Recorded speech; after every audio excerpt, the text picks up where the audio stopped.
Masya Allah, inilah peristiwa ajaib yang dijumpai Nabi Muhammad saat diangkat dari Baitul Maqdis ke langit pada malam Isra Miraj.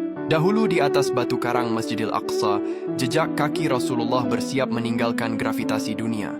Jika perjalanan dari Mekkah ke Palestina adalah tentang menembus jarak bumi, maka perjalanan dari Baitul Maqdis menuju Sidratul Muntaha adalah tentang menembus dimensi malaikat. Dahulu setelah memimpin sholat berjamaah bersama seluruh ruh para nabi di Baitul Maqdis, Rasulullah tidak naik menggunakan kendaraan biasa.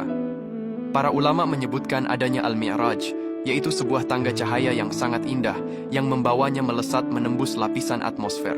Dalam sekejap, dunia menjadi titik kecil yang menghilang. Di setiap lapisan langit ada penjaga dan ada pertemuan. Namun, ini bukan sekadar reuni. Ini adalah simbol estafet kenabian. Di langit yang pertama, beliau bertemu Nabi Adam alaihissalam.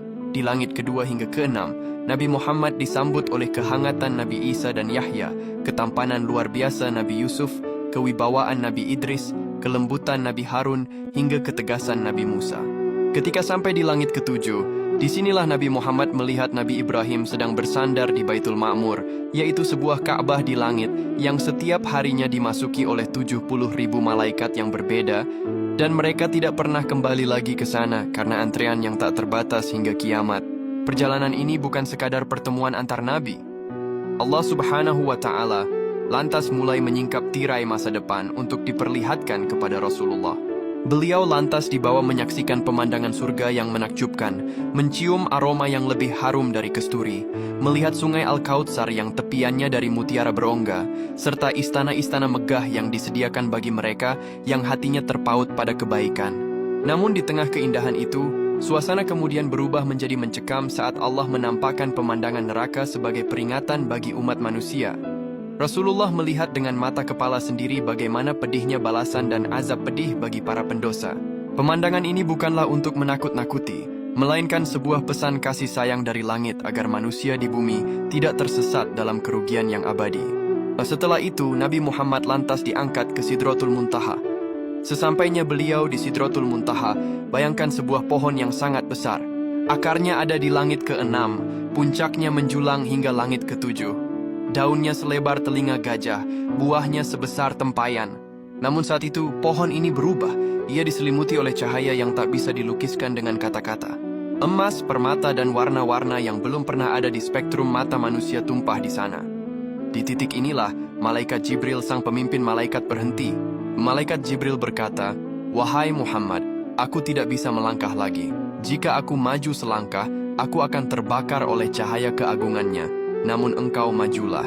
Nabi Muhammad kemudian melanjutkan perjalanan sendirian menembus Mustawa.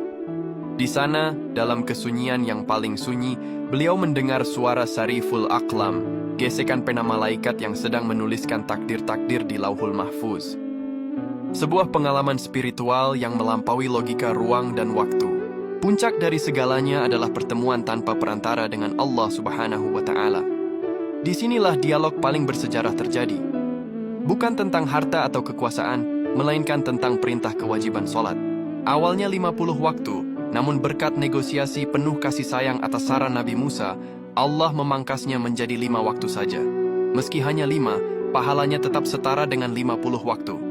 Inilah oleh-oleh terindah dari langit, sebuah cara agar manusia bisa bertemu Tuhan setiap hari melalui sujudnya. Peristiwa perjalanan Miraj Nabi Muhammad ini benar-benar keajaiban yang sangat luar biasa. Ketika fajar hampir menyingsing, Nabi Muhammad kemudian mulai kembali ke bumi.